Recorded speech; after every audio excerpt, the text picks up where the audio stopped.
Hey, I'm live. I'm here with Giovanni. How are you doing, Giovanni? Pretty good, actually. A little bit stressed for university recently, but Okay. so far so good.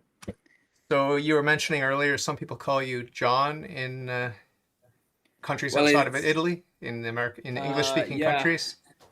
yeah, because it's easier to pronounce. My name in Italian is basically the equivalent of John in English. Santa So Giovanni, exactly, Saint exactly. John. And your And last name is anything to do with sugar? Sugar? no, no, it's actually similar to the name that we use in Italy to call pumpkins. So You must be popular at Halloween. uh, uh, luckily for me, I don't I don't celebrate Halloween. So Ah, okay. That's I've more of a got North American thing, right? yeah. Oh. We don't have that kind of celebration here in Italy. There are people who celebrate it just because it's a festivity and they get to go out with their friends, but they don't do that much of big of a deal What about. about the vegetable zucchini? Have you heard about that? Yes, Does it's your name related to that?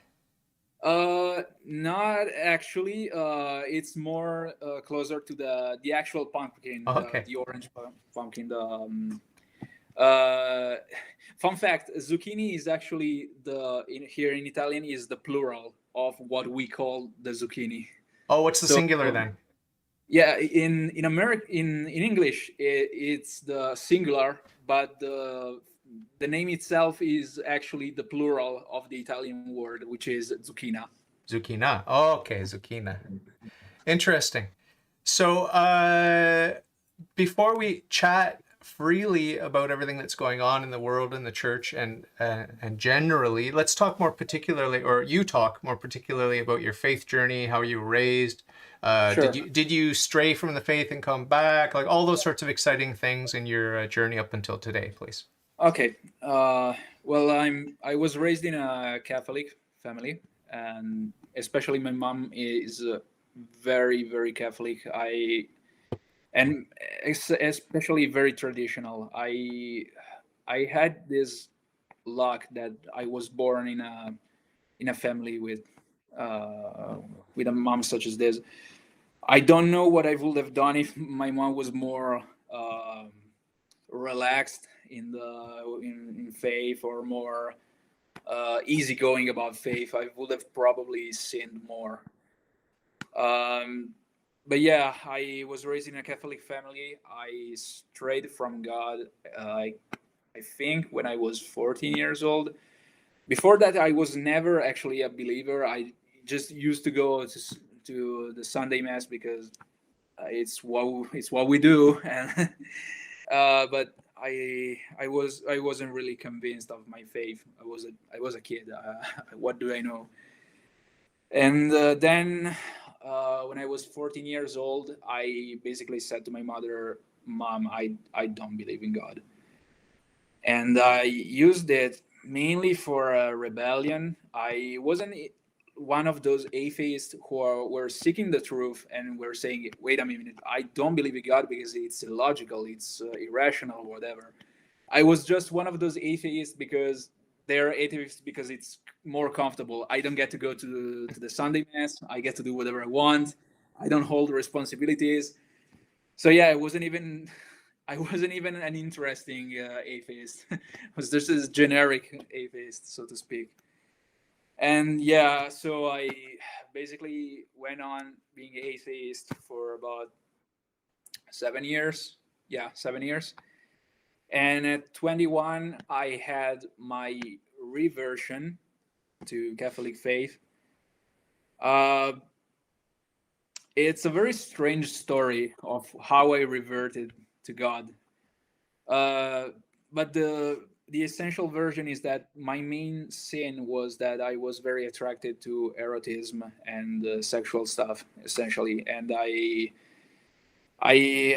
did a lot of masturbation, especially. That was my main sin. And essentially, one day that I masturbated so much that essentially one day I woke up and my thing didn't go up. and I was so scared that I had made my Hello, hello, hello, hello, hello. Check, check. I think we may have lost him temporarily. Let's wait and see if he comes back. Talk about a cliffhanger. Let's see. I'm going to email him. Okay.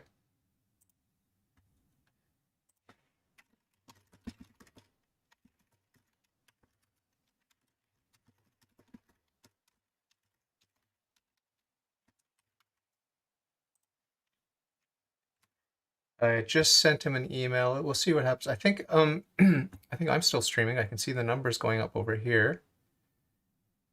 Sorry for this technical glitch. Let's see if we can try it again. I'm going to end the call for everyone.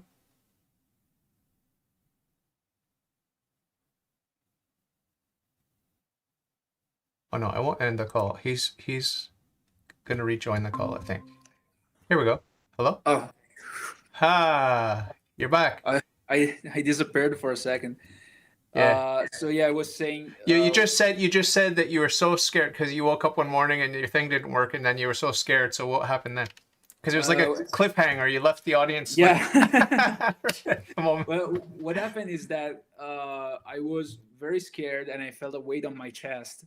Oh. And I was so scared that I forgot that I was an atheist for a second. I basically just said, "Oh, I feel scared. I should go confess my sins." Yes.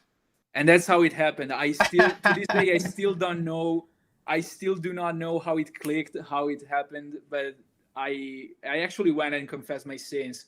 Good. I wasn't actually convinced of what I was doing. I basically just said, "Oh, the fear will go away if I just confess my sins." Yeah.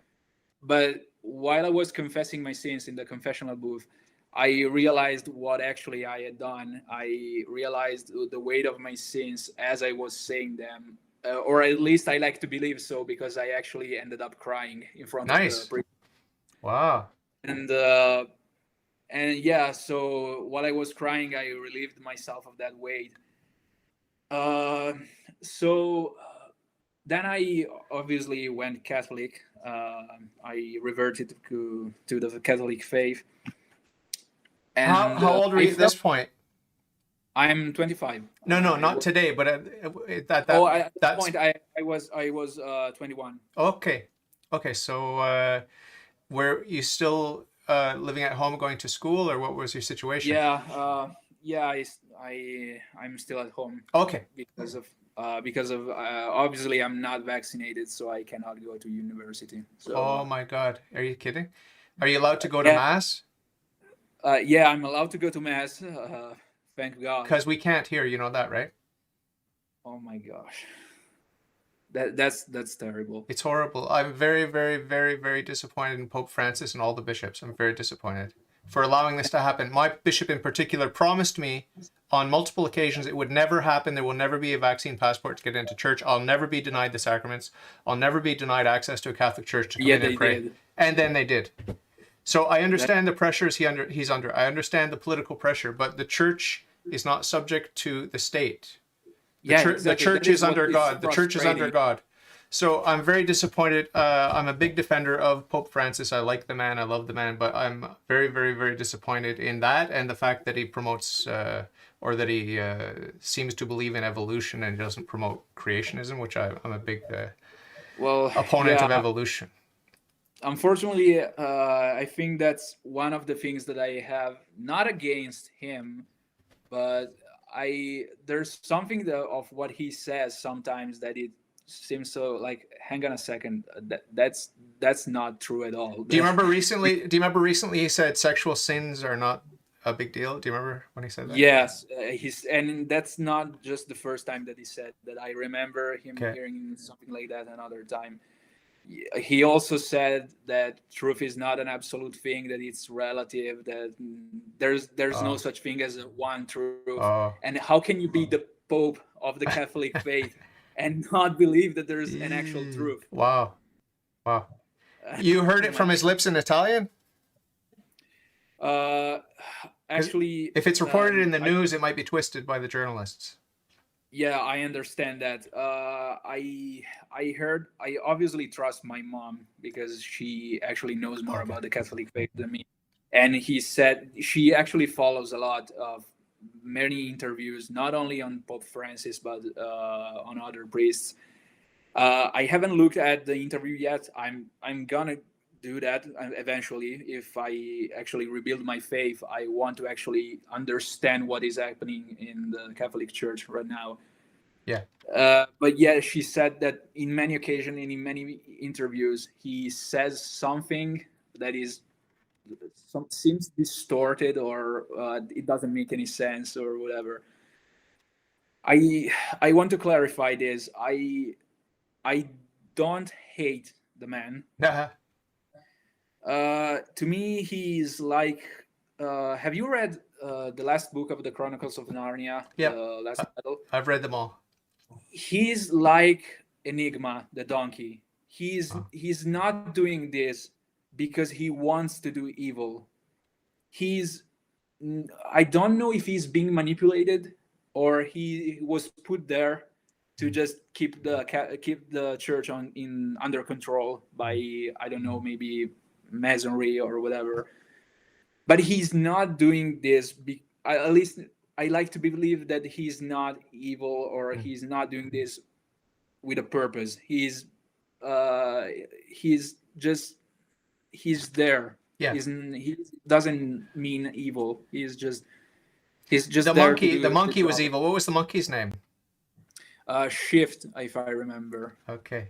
Yeah, That was. it was If my listeners don't know about that book, they should read. What was the title of the book? the last battle. The Last Battle, right?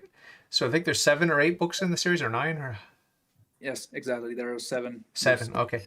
Anyway, it's a very, very, very, very powerful, dark image of the Antichrist, and I think it's about the Antichrist. Is it about the Antichrist? Yes, because I think because there's a difference between Satan and the Antichrist, Yeah. right?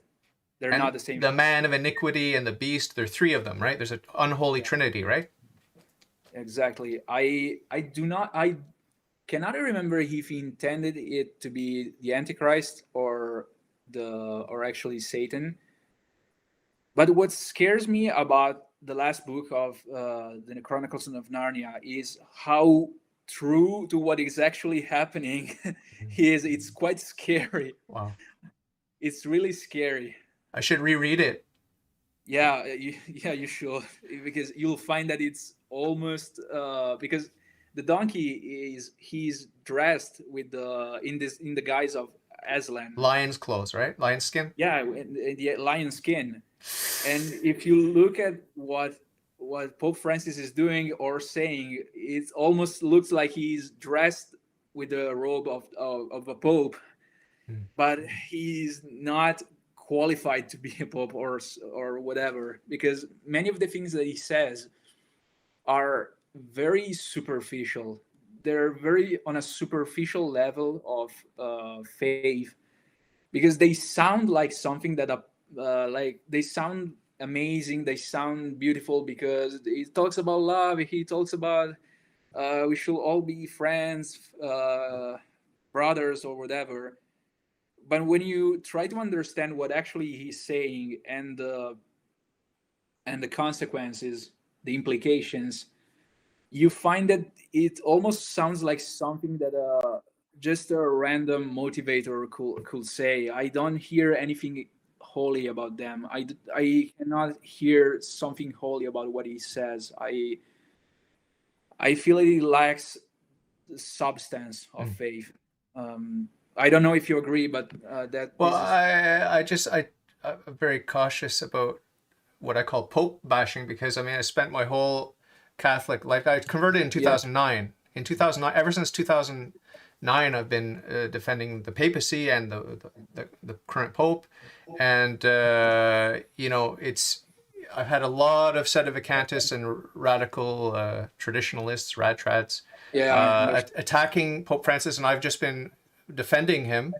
with this idea that with the hermeneutic of continuity, I can interpret everything Pope Francis says in a way that's conformable with tradition, and it's all well and good, and we have to give him the benefit of the doubt, and these sorts of things, and we have to love him. We can't hate it. We can't hate him because we can't hate any No, for sure. human. We That can't would be hate terrible. any human. But the main challenge for me is when I looked into evolution, I realized it's obviously philosophically untenable, and that was sort of a challenge for me with the most recent popes, including Pope Saint John Paul II. So that's been a bit of a challenge. And then with COVID, it was just like the ultimate challenge to my position, because a lot of people were thinking that I was going over the top in my defense of Pope Francis, things that they thought were inexcusable. I was trying to say, let's give him the benefit of the doubt. But now with COVID, it's like I don't have a way of giving him the benefit of the doubt. So I actually went to confession the other, months ago now, but when this whole thing started, when the Pope was promoting the vaccine, I just went to confession at that time because my wife, who's anti-Catholic, asked about Pope Francis pushing the vaccine and what I thought of it, and I just bluntly told her, he's either stupid or evil. There's no other option. Like, he's stupid or he's evil.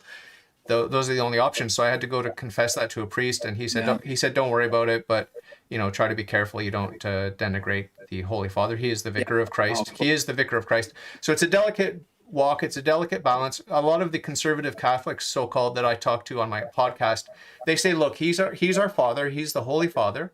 But it's like with your earthly father. Sometimes he's a good man, but he's a conflicted man. He's an alcoholic. He likes to go and sleep with his mistresses, and he likes to cheat on his taxes, and he likes to maybe touch your little sister, whatever. He's basically a good man with a lot of weaknesses, right? So this is one approach. I don't know. I'm trying not to deal with the issue just because it's so delicate. It strikes so deep to the heart of my faith. My faith is built on the papacy, basically, because the papacy, he has the keys. He's given the keys. He's the vicar of Christ, and it's a very delicate thing for me. And I will gladly die for the papacy. I'll die for Pope Francis, so long as the Church teaches that he's the Pope. And as I've also often said jokingly to rad trads and sedevacantists, if and when the Church decides that he's not the Pope, that he was never the Pope, he was just an anti-Pope, or he was the Antichrist, or whatever, at that point I'll stop calling him the Pope. Yeah, I'll withdraw the special privileges that I allow to him, that I afford to him. But up until that time, I have to afford him the greatest dignity, the greatest respect, and give him the maximum benefit of the doubt. So I'm just letting you know. That's why I'm a little bit, I don't want to contribute too much, and I don't want to talk too much about it, because it hurts me. It hurts my heart. It hurts my soul. And it's the linchpin and the key to my faith is the papacy, and that the authority, the infallibility of the Church, and the indefectibility of the Church. So you can respond to that however you want. We can move on after. Sorry if I talked about this in a very open way. It's natural. It's natural. I mean, I would love to bash him, but it's not Catholic. And I'm not saying that you're bashing him and that you're not Catholic. I'm saying that for myself, I'm very, very delicate, very, very careful, because that's what I feel. This era that we are living now is a big contradiction. Everything is a contradiction. We cannot trust the Pope, even as Catholics. We cannot trust what is supposed to protect us, and I mean the medics or whatever, doctors and whatever. We cannot trust them. We cannot trust even a vaccine that is supposed to keep us safe, and again, it's not. We cannot trust the government. I mean, I don't know whenever you can actually trust the government, but still. And the media. You cannot trust the media. You can trust journalists. You can trust anyone, basically. Everything is a contradiction, and you just have to live with that. I don't know if you're familiar with the Old Testament. Have you read it much? No, I haven't. It'll comfort you. I think it'll comfort you during these difficult times, because the chosen people of God were allowed to go because of, because they strayed from God. They were allowed to be conquered by the different nations around, and they underwent all kinds of trials and tribulations and so much turmoil, so much contradiction, because they didn't keep their end of the bargain, their promises that they made through Moses, among others, but it is eye-opening to read the Old Testament with COVID in mind, with the current, With what's happening with right what's now. happening just in the world, with the attack on the family, the attack on truth, the attack on everything that's good and holy. It's interesting to go back and look at how God's chosen people in, a couple thousand years ago or beyond, how God's justice plays out, and it's ugly. It's not good, and the severe justice of God that's meted out in this world is like heaven compared to hell. Obviously, if you're in hell, you would beg to go to the worst position in this spatio-temporal world, where we have a chance to pray, to repent, and to suffer for in union with Christ. We still have a chance, at least. Yeah, we have a chance to suffer in union with Christ and to offer it up to God, and to be on the side of God, the side of goodness, the side of truth, the side of justice and mercy and everything else. And freedom, right? The key word today is freedom. Actual freedom, not just civil freedom or whatever. Actual freedom. Speaking of which, have you watched the movie A Hidden Life by Terrence Malick? No. You should, because it has helped me during these times in which you're basically attacked, or everything is trying to destroy you because you don't vaccinate, therefore you're an animal or whatever. They think you are an assassin or a criminal. You should watch that movie, because it tells the story of what happened to Franz Jägerstätter, which was an Austrian. He basically, when he was called to arms during the time of Hitler, he said, "No, I do not swear my fealty to Hitler. I will not do that." He had a very rough time because he was thrown in jail, and they were trying to convince him, "Please swear your loyalty to Hitler, so they will let you go. You won't spend the entirety of your life in jail." And he never said no. He never said yes.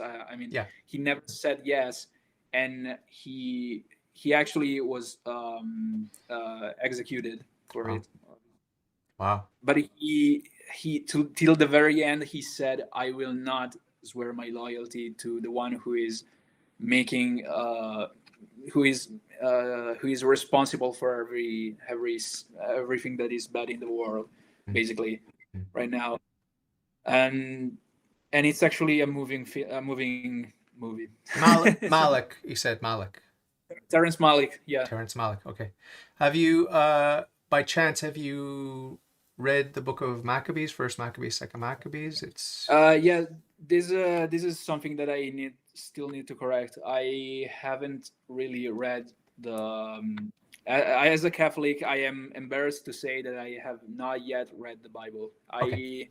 I have read some passages, especially the Old Testament, the Genesis, because it's something that interests me, and I will use this as to start what I wanted to talk about. Did we lose him again? Is okay? Obviously back.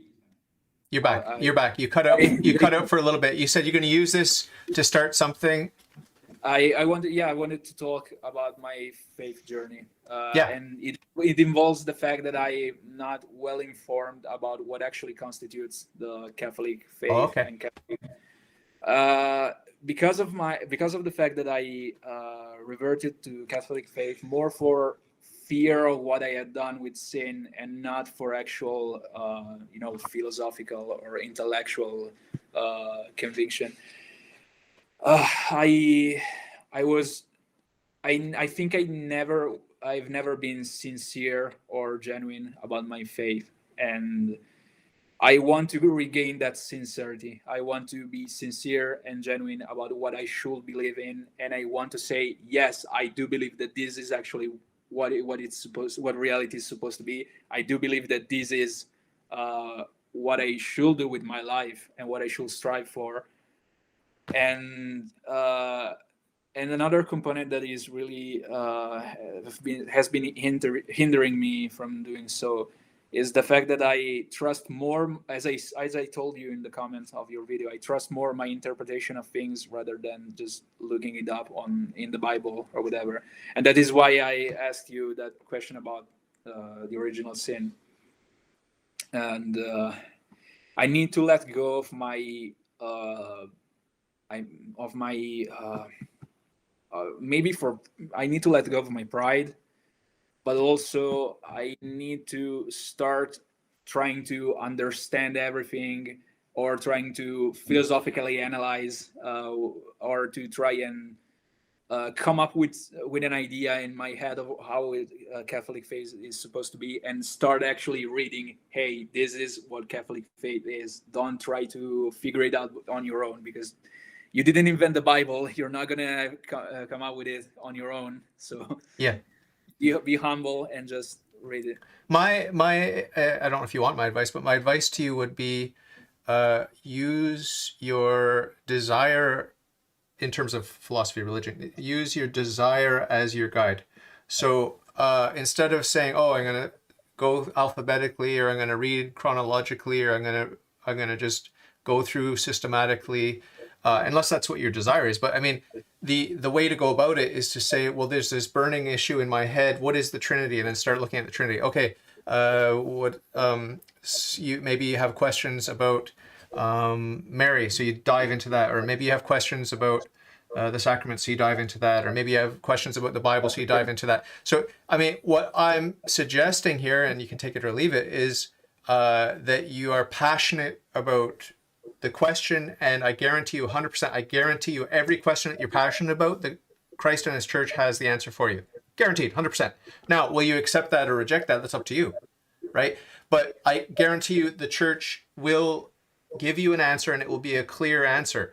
Now, there are secondary and tertiary issues in the church where the church is still debating, and you have the right to question, you have the right to have different opinions, and there are theologians who disagree and that have disagreed for centuries. Okay, there are issues like that, secondary and tertiary issues, but the primary, basic, essential saving truths aren't that many. There may be 300 or 400, okay, of these questions that you might have, and they get answered. That's not a lot of questions. I mean, you talk to a typical fifth grader, in the course of one day, they probably have 100 questions that they ask mommy and daddy and the teacher. Well, yeah.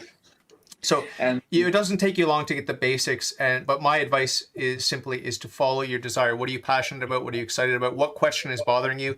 And I guarantee you'll get an answer. And whether you like it or not, that's another thing. But that's part of the struggle too. Is it may be beyond you, and you may just have to say, well, it's a question of faith, and my reason. It's beyond my reason, even though it's not irrational. It's beyond my reason, and maybe later I'll digest it. That's what happened to me. There are many things that I didn't understand in the Bible, in the Catholic faith, that I just said, put it aside. I've tried to understand it. I can't understand it.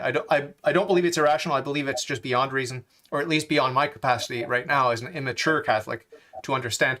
And so I just put it aside. And some of those things, I've come back to them later with experience and through prayer and stuff like that. And I've been able to be more comfortable with them and understand them.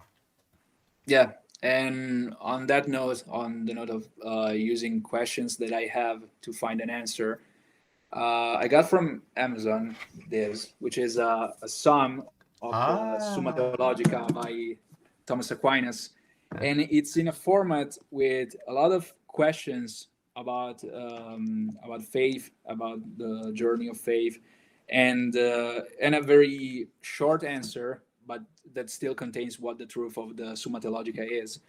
And I think that I will start reading it like tonight when I go to bed, and I will use that method of trying to come up with a question that I feel that I have, with a question that I feel it's natural in my heart, that I feel, what about, maybe like, what about the original sin or Mm. whatever, and I'll look and I'll study maybe some question per night. Maybe I'll find an answer to what I'm looking for. Yeah. There are very, very, very, very delicate, nuanced concepts and truths. It's guaranteed they're going to be. That's part of the richness of the church, is that nuance. Because why, if you even look at a Protestant Christian, why are they satisfied going to their Bible day in, day out? And I mention the Protestants just because they're very focused on the Bible. Okay, Yeah. how can it feed their soul day after day, diving in, digging in, reading and rereading these same passages that they know? Many of the passages they know off by heart. So why is that? Well, it's because God is infinite, and God is good, and God is beautiful, and beauty is not boring, goodness is not boring, the truth is not boring. It's infinitely exciting, even though God is perfectly simple. But the beauty of creation, and the beauty of the truth, and the beauty and all this sort of thing, it's never boring. And it's the same thing with the tradition of the church. There are nuances that will keep you excited and keep you scratching your head and keeping you coming back for more. But there'll be other issues that are cut and dry and simple. You've just accepted them, you've understood them, and you know with certainty that abortion is evil, masturbation is intrinsically disordered, and homosexual acts are intrinsically disordered. All these sorts of things, you just know them, and it's one and done. Like, you don't need to think about it, you don't need to spend a lot of time thinking about it. But in its application, it gets complicated. What about like Pope Francis is trying to accommodate those who are same-sex attracted, and how do we accommodate them, and we don't want to abandon them, and those sorts of things. I have to agree that these are human beings who have the potential to get the faith and to get into the state of grace, so we have to work with them. Okay, but we can't deny sin. Excuse their sin. No, we shouldn't excuse their never. sin as that is wholesome or whatever. Exactly.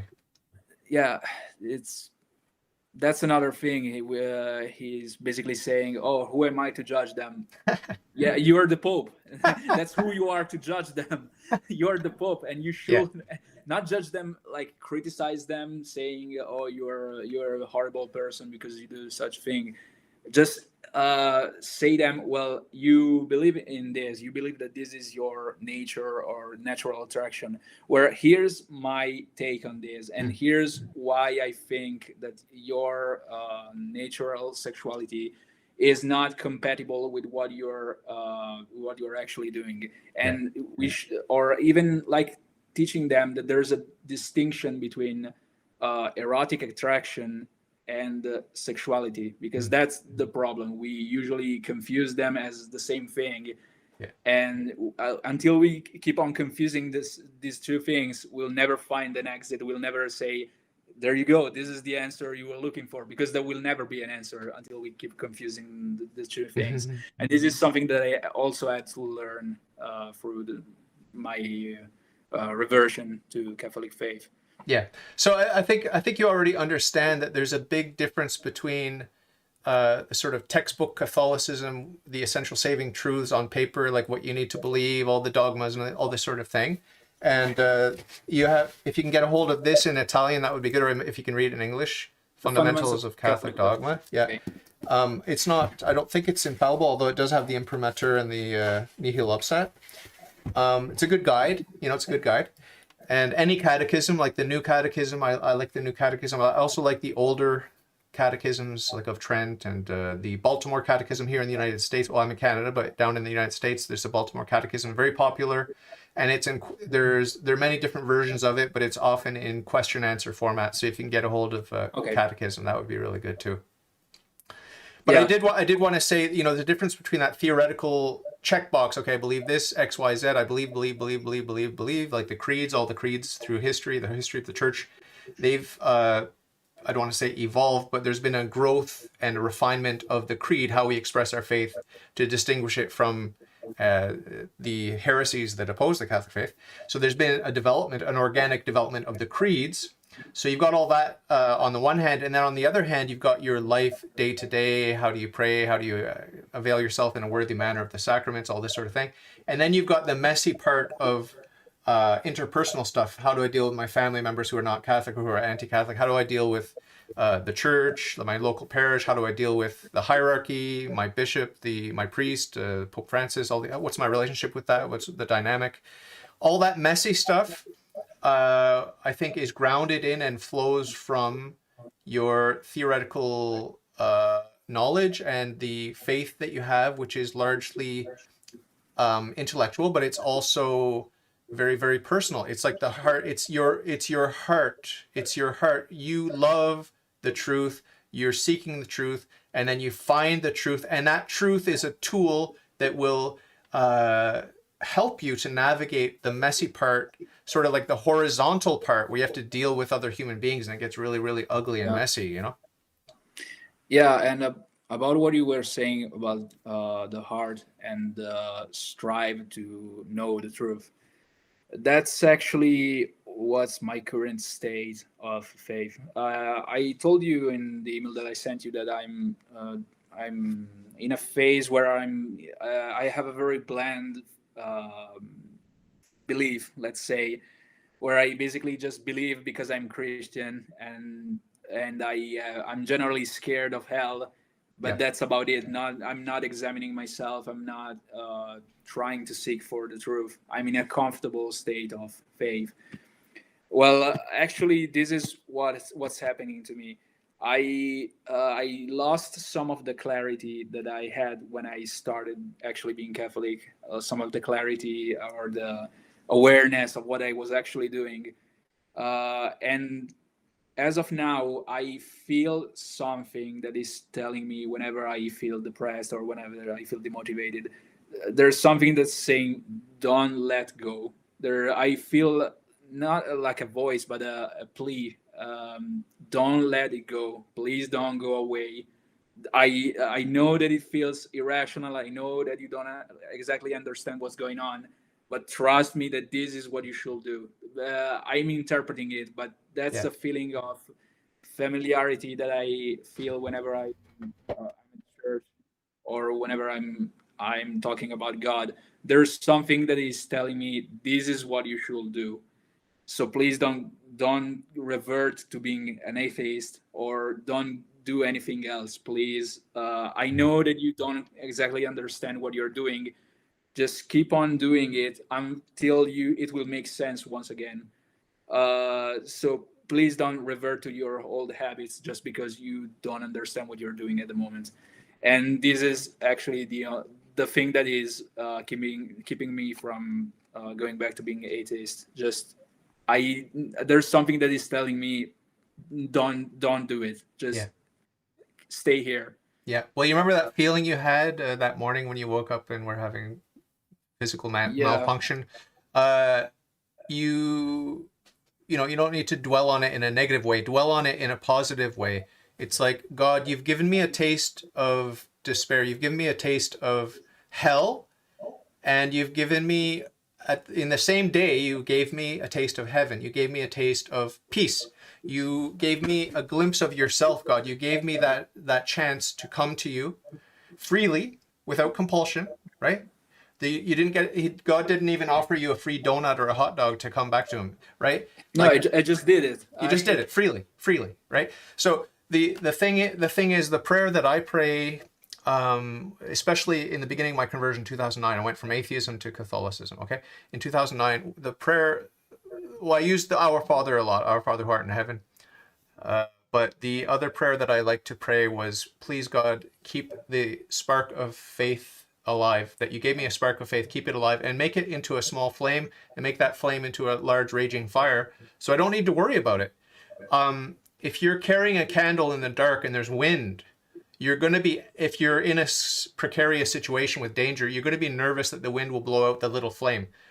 But if you have a huge fire in every room of your mansion, you're not going to worry walking from room to room with that candle, because if it goes out, you know there's a big fire that you've got blazing. So it's the same thing with your faith.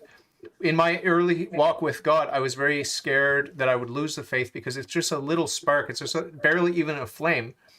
And my prayer to God was to keep the flame alive and make it grow. And it's very important that you pray that, okay? It doesn't matter how confused you are about God or religion. It doesn't matter. Like, just, it's not your project. It's God's project. So you need to diminish and God needs to increase, okay? So the other image I think will be very helpful for you from the New Testament, which I'm sure you're familiar with, is the sower of the seed. It's some of the seed fell on bad ground, some fell on good ground, and the seed that fell on good ground bore fruit. Okay, so I'm simplifying, but the basic prayer intention that you have is, God, you made me. Okay, you can help me to be that good soil. So make me good soil. The seed fell, and it is growing, but are the roots going to find nourishment? Are they going to get dried up? Are the birds going to come and eat me? Like, I'm scared of that. So please, God, make me good soil so that seed can grow and bear fruit. That's a prayer that I would pray without words, just having that image in mind and just praying without words, like groaning, and the Holy Spirit understands my groan. I don't want to lose the faith. It's precious and it's supernatural. It's not natural. It's supernatural. It's beyond my control. I can't manage it. I can't control it. I have to pray. And so that I've gone through ups and downs with my faith in the past 2 years have been very challenging. Okay. Satan loves attacking me and my family. And I've been under demonic attack this past 2 years, on and off. It comes and goes. It depends on how prayerful I am. So I want to emphasize with you how important it is in this spiritual battle. Your precious soul's on the line and Satan wants it. He's not going to give up till the very end. And at the very end, when you're on your deathbed or whatever it is, before the last breath you take, Satan and his demons are going to amp up the attack on you. So it's an ongoing battle right to the end. Your precious soul is on the line. It's going to go one way or the other. And so you have to get in the habit of relying on God, praying to God, help me, God, I'm weak, I'm a sinner. If you leave me to myself, you know what I'm going to do. I'll end up just masturbating in one way or another, physically with sex or with food or with drugs or with pleasure or with power or with money. Like there's so many ways for us to stimulate ourselves to have pleasure. It's not just sexual. All kinds of self-stimulation. It's idolatry. It's adultery. So we need to rely on God, and we need to really pray every day, all day, every day, to thank God for our faith and to ask God to give us more and more faith. Another thing I want to say, and I'll let you talk, is if you read the lives of the saints, if you have a favorite saint, start reading what he or she wrote. If you have a couple of favorite saints, start looking into it. If you don't have many favorite saints, start reading an overview, quick little paragraph overviews of their lives. Fall in love with one or two or three of these saints. And if you fall in love with a saint who has written a lot, like the doctors of the church, if you fall in love with one of those saints or a few of those saints, you will nourish your faith greatly just by reading the clarity that they have, the conviction they have, and above all, the love that they have. The love they have and their willingness to live and die for Christ. It's amazing. Yeah, and it's a good thing that you described what the metaphor of the good soil versus the bad soil, because I feel like I understand more concepts of morals, faith, and whatever. Uh, I understand them better through a metaphor rather than facing them directly. It's almost uncomfortable when I have to talk about something spiritual or whatever as it is, instead of it's like I'm Perseus and I'm facing the Medusa, but the Medusa is he if I look directly in the eyes of the Medusa, I'm gonna die. If I instead look at it through a mirror or through a shield, I can see the real appearance of it. But I'm not like lying to myself because it's not the actual thing, but I'm understanding what it is through a mirror, through something that is a metaphor, essentially. And I can actually face it and I can actually understand it better.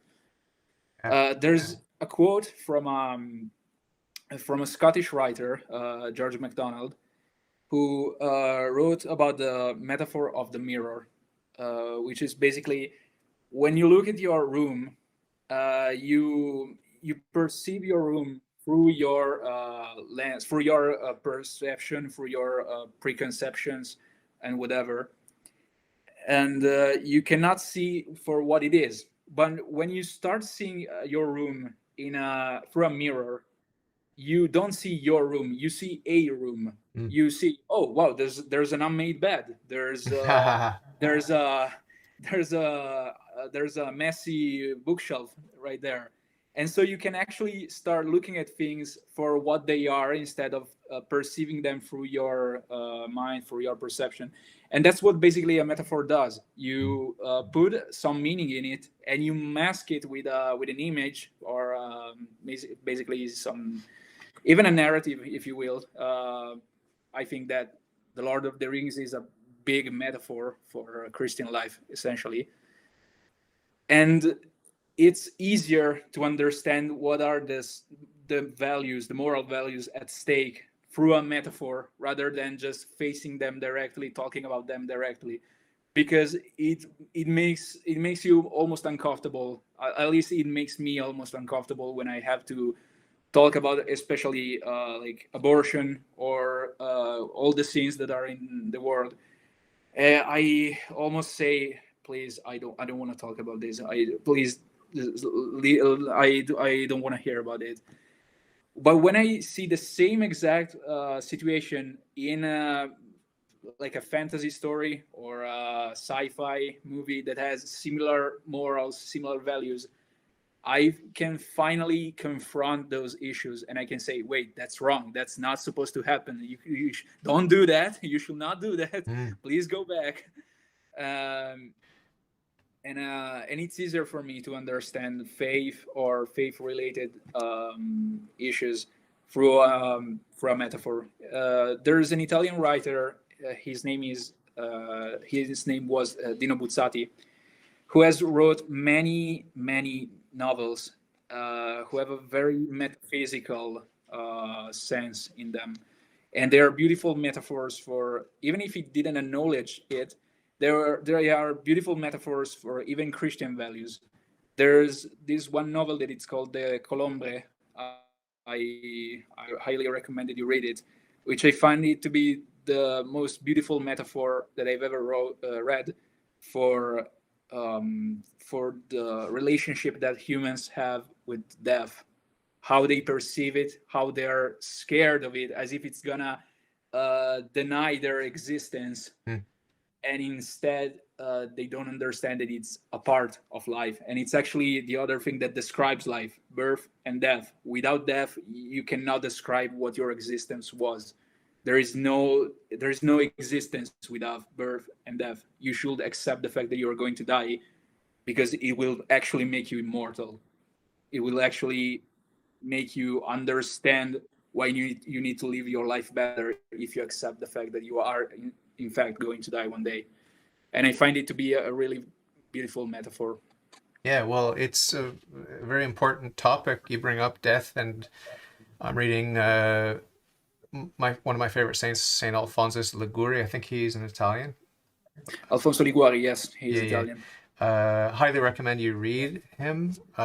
He's very passionate about a few topics, and he just drills them in over and over and over and over again, and it's helping me. It's helping me because it's that emphasis. One of the things he emphasizes, obviously, is the four last things. So death, judgment, heaven, and hell. You have to bear this in mind, you know, as much as possible. I mean, every day I think about my death every day, and it's all about preparing for death. And people live, sadly, many, even Christians, live as if they were never going to die. They're never going to meet their maker, right?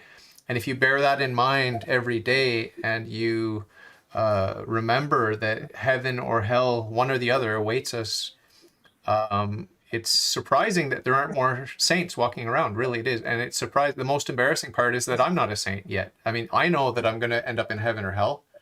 So the choice is clear. I have to be a saint. So why aren't I? Why am I acting like, oh, well, I could just be a normal guy in the world, and I could just, yeah, I'm Catholic, I go to church. It's just like compromise, like half-hearted. And what did God say in Revelation? If you're lukewarm, I'll spit you out of my mouth. It's almost like the worst thing to be. So We have to be on fire. We have to be great saints. But we're standing in our own way because we think, oh, it's my life, it's my project. What am I doing today? I'm going to do this. I want to do this. I have this project, that project, and we're not giving God his due. We're not making God a priority, and God's going to be okay. He's going to be happy for all eternity, no matter what. But what about me? If I neglect my duty to God, to know God, to love God, and to serve God in this life, so I can be happy with Him in the next, God's still going to be happy, but I'm going to be miserable in hell for all eternity. So if we want to be truly selfish, if we want to be selfish in a healthy way, we need to be Catholic saints. That's the only way. Yeah. I remember you specifically saying something like that in another interview that you did some year ago. You said that mediocrity is the biggest enemy for a Christian. Yeah. Is being mediocre, adapting to the ways of the world, adapting to the waves of the sea of the world that is in constant change, adapting to it, and just keeping low, just saying I'll just do what everyone does. And that is essentially what is happening with the vaccine situation. You can either choose to be what saints should be, or you can choose to adapt and do as everyone else does, because it's more comfortable. You don't get the hate, you don't get the discrimination, you don't get to be outcasted. You'll be materially happy, but not spiritually happy, because you're gonna be mediocre. You're not like stand out, but you're not gonna be something in the eyes of God. You're not gonna be yourself. You're gonna be just another iteration of a stereotype. Yeah, it's so important. It's so important. I keep asking myself, sort of rhetorically, but I guess I should ask God Almighty, why are you not sending us a great saint or multiple great saints who are going to stand up for the church? I mean, I strive to love the church. I feel like I love the church. I talk a lot about loving the church. I mean, do I actually love the church? I mean, if I really love the church, maybe I'm the great saint that God sends. But in the meantime, as I'm struggling with my faith, I'm just waiting for God to send a great saint to speak up for Christ and his church, because the world, we know that if you love the world, you're an enemy of God. If you're a friend of the world, you're an enemy of God. This is what it says in the New Testament. And we know that if you're not for Christ, you're against Christ. Right? There's only these two options. There's nothing. You can't be in the middle. You can be. No. I'm like not opposed to Christ, but I'm just not. No. You can't be in the middle. Or either you are against him, or you're with him. Yep. There is no in between. Yeah. Christ said it both ways. He said it. If you're not for me, you're against me. And he also said, if you're not against me, you're for me. So there's no third way, as you said, and Christ himself said it, and he made sure that it was clear and that it was understood. But as a sort of passive, we in the Western world, we're sort of trained to be dependent on the government, dependent on others, dependent and just sort of passive, watch TV. Oh, did you hear the news? Oh, what's happening? Oh, and over in this country, this is happening. But there's no action, there's no activity, there's no involvement. It's just passive, and you're watching TV and you're going to work and you're paying your bills and you're paying your taxes. It's a very passive lifestyle. So in the same way, I'm sitting here waiting for a hero to come and speak up for Christ and his church, right? But it has to be you, it has to be me, and we have to make it very clear that there's a hierarchy in the church: God, the Pope, his bishops, and the bishops' priests, and the lay faithful, right? And the political leaders and those who are in big tech and big pharma, whatever it might be, they are not in the hierarchy. I'm sorry, they're just not in the hierarchy. So we need a saint that will come and speak for Christ and his church and clarify the hierarchy. And yes, we are supposed to honor legitimate authority, civil authorities. Yes, in the affairs that pertain to civil authority, but not to decide if I can go into a church and pray, or if I can go into a church and avail myself of confession or the Eucharist. That's not up to the state to decide. It never has been, and it never will be. But we need a Catholic voice with authority to stand up for me here in Quebec, where I'm not allowed to go to church. I need a Catholic with authority in the hierarchy to stand up and boldly say the truth about Christ and his church. And I'm just shocked and horrified that we don't have that. Was it Saint Augustine that said that we should follow authority even in a civil sense? Well, St. Paul says it, right? Oh, Saint Paul. Sorry, St. Paul and all the saints, and I say it. I agree, but we need to distinguish. We can't give. One of my favorite passages in the New Testament is render unto Caesar what is of Caesar and render to God what is of God. And we have to be clear about which is which. We have to be clear. And the image that I always use with respect to that passage is that, yes, I give this gold coin to Caesar because that's what's due to Caesar. And then I pick up Caesar with that gold coin. He's got the gold coin in his pocket. I pick him up and the gold coin and I render that to God. Exactly. Right? So the distinction needs to be made, and the hierarchies need to be clarified. And how do they work together? Civil authority and ecclesiastical authority. What's the interplay? Now, I've read the history of the church. I've read the history of the papacy. I've read the history of the councils. And I know that politics ruins everything. It ruins everything. Okay? In the Second Vatican Council, which I'll defend to my dying breath, the Second Vatican Council, there was so much politics. Right? Yeah. Muddying the waters and, blatant, overt politics trying to attack Christ and his church. And that's within the bishops that were there. So imagine what happens when you involve just regular atheists, enemies of the church. Of course, politics is going to be a threat to us and to our faith. If it's in the church, obviously the threat is going to be from without the church also. But I don't know. It's just we need to always maintain the image of the baby, Jesus Christ, the infant Christ, the pure, innocent, holy, good baby, and then the dirty bathwater, which is the world, and that dirty bathwater. And we need to keep the baby, cling on to the baby, and get rid of the bathwater. Certainly, don't drink it. Don't bathe with it. Get rid of it. And there's a tendency to confuse categories and to get confused in the complexity of this world. And that leads to corruption, that leads to compromise, that leads to worldliness, basically. That's the danger, right? Satan wants to lure us into being worldly, and then he's got us. And then Satan also wants to lure us into hating our enemies and demonizing our enemies. And it happens on both sides, the vaxxed, the unvaxxed towards the vaxxed. Like demonizing and dehumanizing our enemies. Like my wife said to me, I heard that those who received the vax are no longer human and that the pharmaceutical companies own them. They have the copyright and they own these modified creatures. They're no longer human. I said, no. You're human. You're created human and you remain human, right? Don't believe that. That's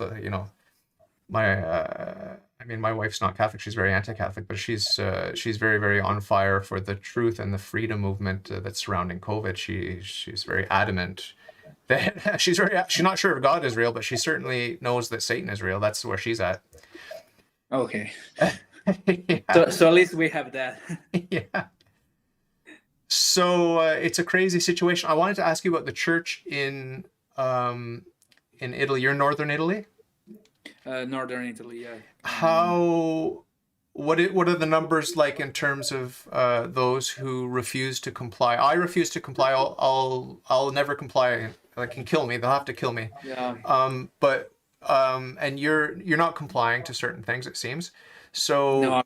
how rare is it to find someone that is fighting for freedom in that way? Well, it's a very difficult question to answer because you have very rare instances of someone declaring, hey, I'm against this. I don't want to obey this kind of rules that don't make sense. But when you find one, you instantly find a lot of others that you say, wait, what a minute, are we this much? There are we this many? uh, but then you compare it to the number of all the other people who are instead, and you say, oh, okay, we're not that many, but we're still many in our numbers. And if you take a look at all the like Telegram groups or whatever who are organizing protests or organizing movements, especially the students, they're very organized. They're against the what is here called the Green Pass. Um, and you say to yourself, oh wow, well, at least there are some students, because I usually tend to not have that much faith in people of my age, because they're very easily influenced and manipulated by not just the media but the opinion of others and the behavior of others. And then I look at these Telegram groups and I say, oh, okay, at least we have some some people with a brain. Or at least a conscience. They at least they have a conscience, and so it's difficult to answer because you have to find one to find all the others. Well, the saying is, when it rains, it pours. So yeah, when you actually find the rain, you will start to see that it pours. Early in the Green Pass, when it was first introduced, I remember very clearly there was circulating in alternate media, there was circulating the Italians burning the green passes. Do you remember that? I remember some instances of people doing that. I don't think it's that common of people to do that nowadays, when we are so far into the vaccine ideology that Yeah. I don't think that many people actually have said, you know what, I've had enough. I've had enough. I'll do the vaccine just because I don't want to live like this miserable life anymore. Yeah. Basically, and I was actually talking about this with my uncle this morning, because I went running with my uncle this morning, and he told me that there are a lot of people that are actually they are anti-vaccine, and they are faking taking the vaccine, but they're not injecting anything, so that they can get all the benefits.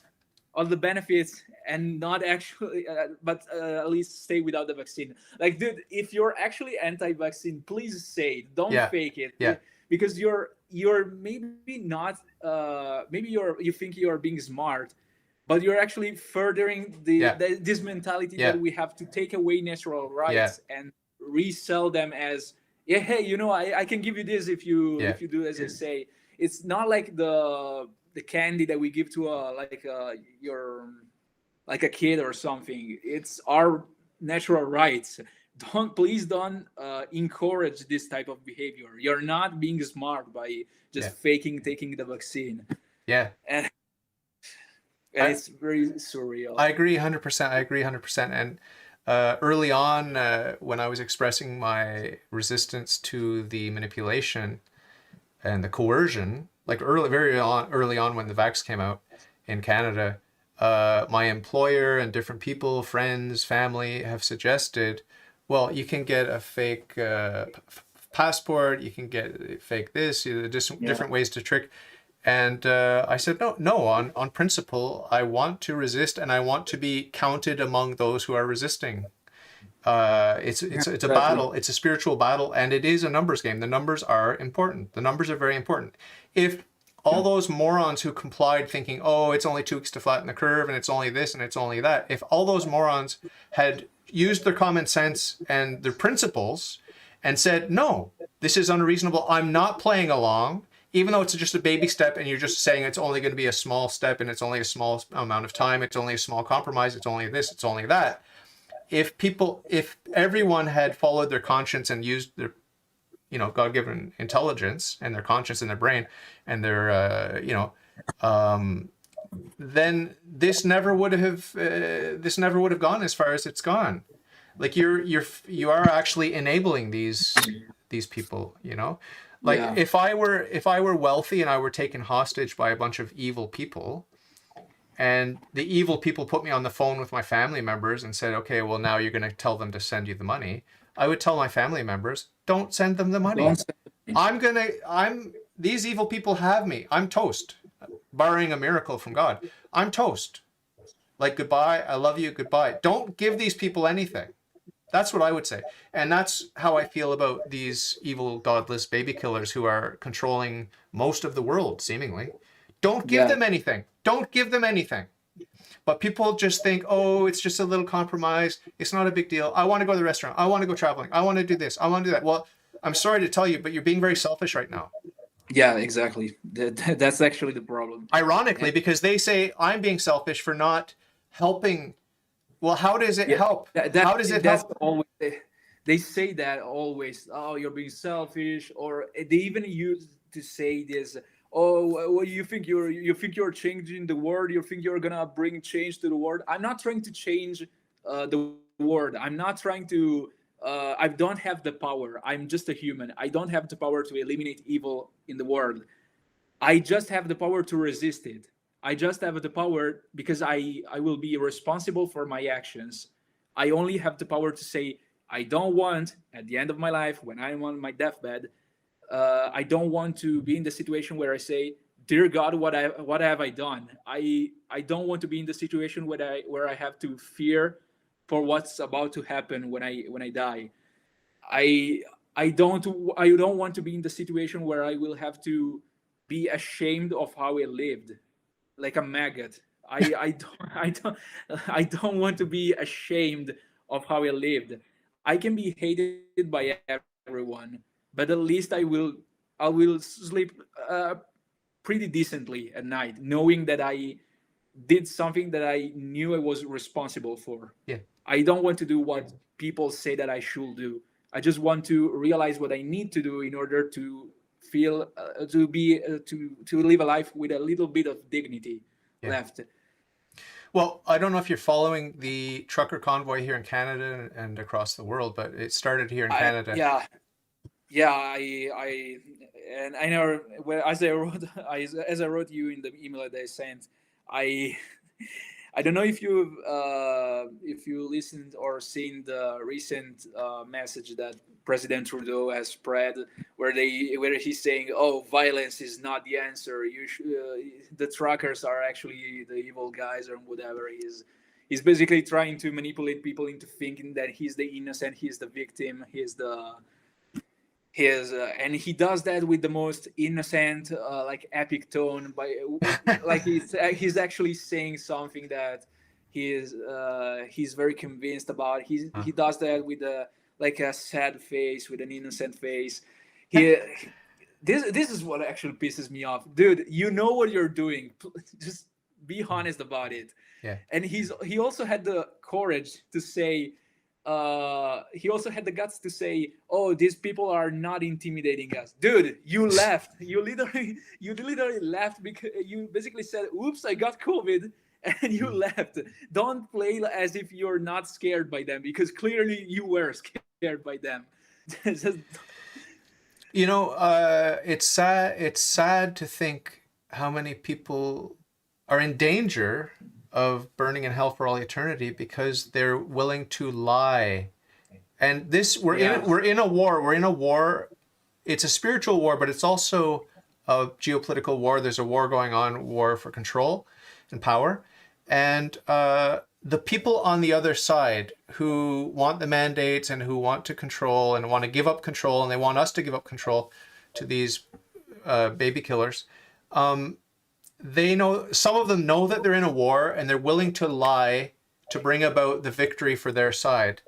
But you cannot, what they don't understand, because they're not Catholic, they're not good Catholics. Like, I mean, Trudeau claims to be Catholic, but he's not a good Catholic. What they fail to understand is that you have crossed a line. When you lie, you've crossed a line. It doesn't matter that you justify it by the ends. Oh, we're going to win the war, and then we're going to have ecological, reduced population, and the earth is going to be a paradise, and all your fantasy about how you're going to make the earth into a paradise. I don't want. It doesn't matter. Earth as paradise. I don't want to live on earth for the rest of my life. No. I don't want earth as a paradise. No.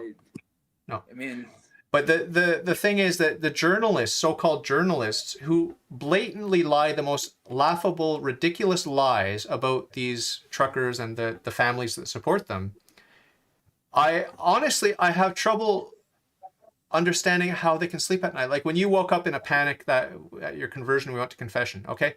You know that feeling where it's like, I've crossed a line, I'm in danger.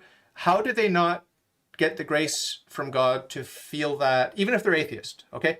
Just get the grace from God to feel that panic, like I've crossed a line, I'm lying, I'm putting lives in jeopardy, my own salvation's in jeopardy. I don't understand how they can sleep at night. I really don't.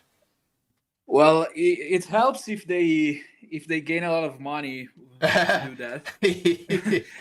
It certainly helps to deal with the problem. Oh, but I guess this is the problem. You know how much they're paid. You know how much those. I mean, here in Italy there are a small group of doctors that are usually invited on TV to say, "Oh, you should get vaccinated" and whatever. And they always repeat the same exact thing. They never change their story, and they're paid like 2,000 euros for every 10 minutes of showtime. So let's say, and we were wasting money on these idiots who haven't even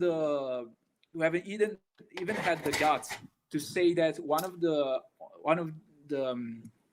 the Nobel Prize winners for medicine, which is Luc Montagnier, they even went on saying that he's an idiot, he's stupid. Dude, I never heard about you before the COVID started.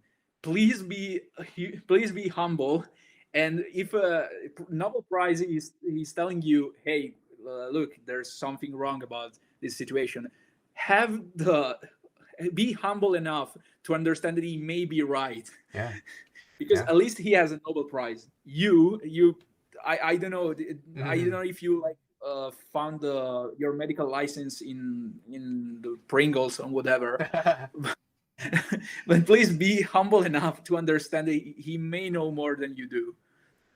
Yeah, well, we've talked a little bit about the politicians, the media, and then there's you bring up the idea of doctors. There are doctors on both sides of this. There are scientists on both sides of this issue. And the corruption, the key word is corruption, like you mentioned with the money, okay? The corruption is blatant, it's obvious, it's embarrassing. I'm embarrassed to call these people my fellow humans. But it is easy, I guess, for them.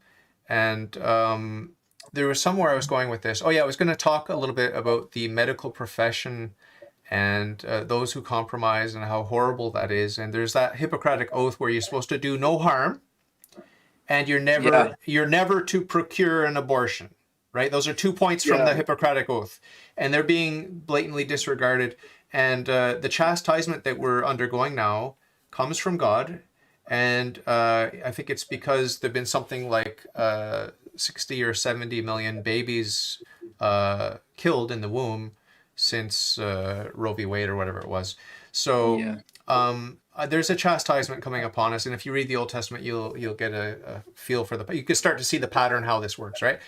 But the medical corruption, I do have a friend and a guest who was on my show, and he said that his wife has a medical clinic and she was offered all kinds of money to do testing and to do vaccinations and these sorts of things.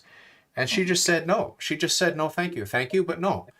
And so she's, I wouldn't say suffering financially, but she's not profiting financially as she could have.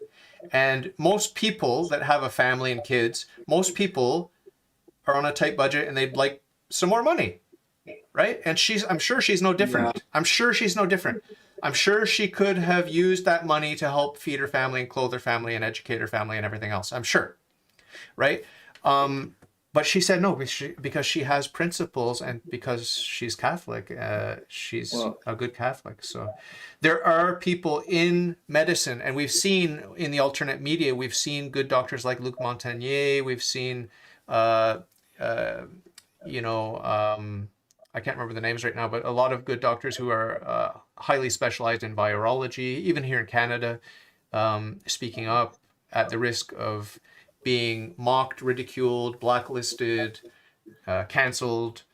And it takes courage. It does take courage, but there are a lot of good people out there in medicine and in science who are speaking up for the truth, and they're doing it. Some of them might be doing it because they see an opportunity to make money on sort of a there are people that are profiting even on what seems to be on our side. There are corrupt people on our side, but there are good, wholesome, honest people that are fighting for truth on principle.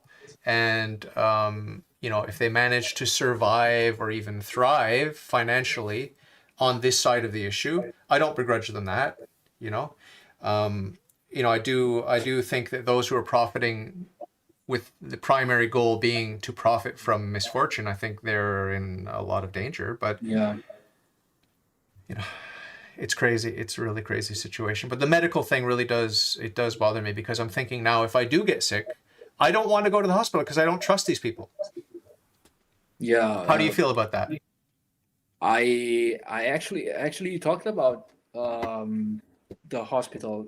Well, here in Italy, in northern Italy, at least of what I know, even the hospital that is in my city has lied about the numbers of COVID victims that were actually happening, because basically they got more money from the government. Yeah. And were they caught, or you're guessing, or you have proof of that, or no? I'm not guessing. It was reported many times, and even then they're still doing it basically. But a friend of my my grandma I don't know, he had a problem with his eye. He got something in the eye or something, and he went to the hospital, and he wasn't even COVID positive, but he was scheduled as COVID positive. And you got to understand that they're basically lying to get more numbers and inflate the numbers of people who are actually victims of COVID. And why are you doing this? You're furthering a problem that you keep on saying that, oh, it's a problem, it's a really bad situation. Well, yeah, no wonder you're making it worse.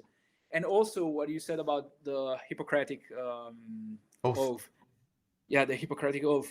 Well, the thing, how are they getting away with it is basically in the way that they present something that is supposed to be bad as a good thing. I know you've probably seen what they have done with the campaign on euthanasia. They're basically saying that euthanasia is something wholesome.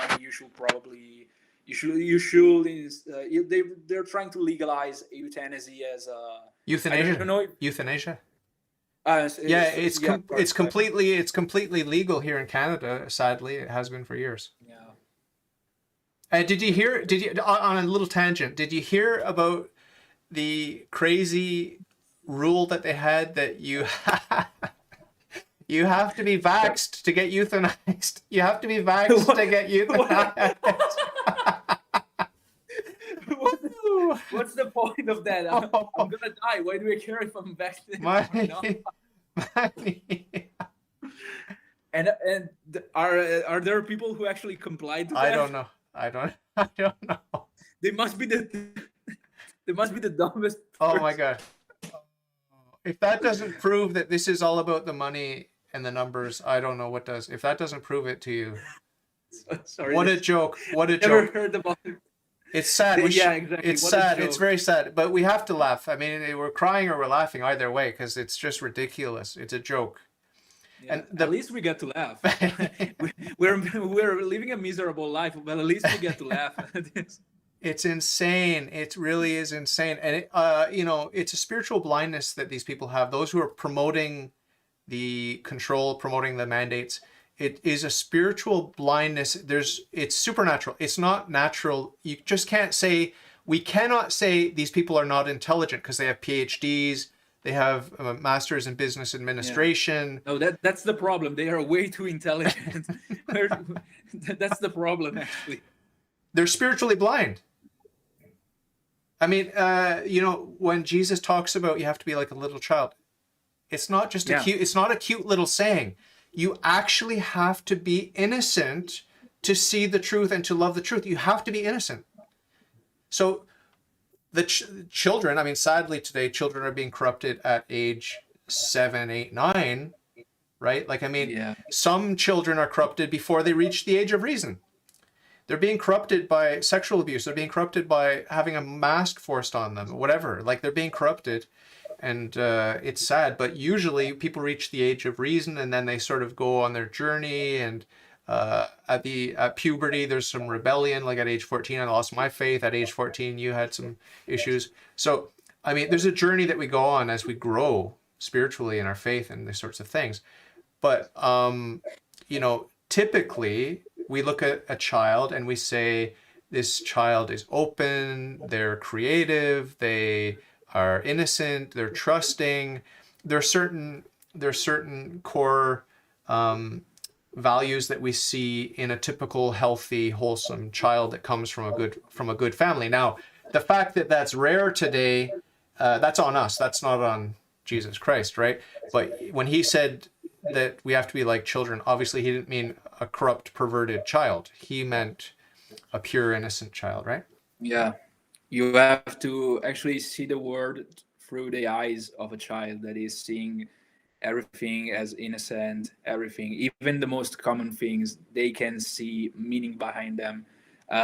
There is a quote from Michel and the author of the everlasting story, the never-ending story, sorry, who said basically that where they saw nothing but common things, nothing but bland things, they started to see miracles and mysteries.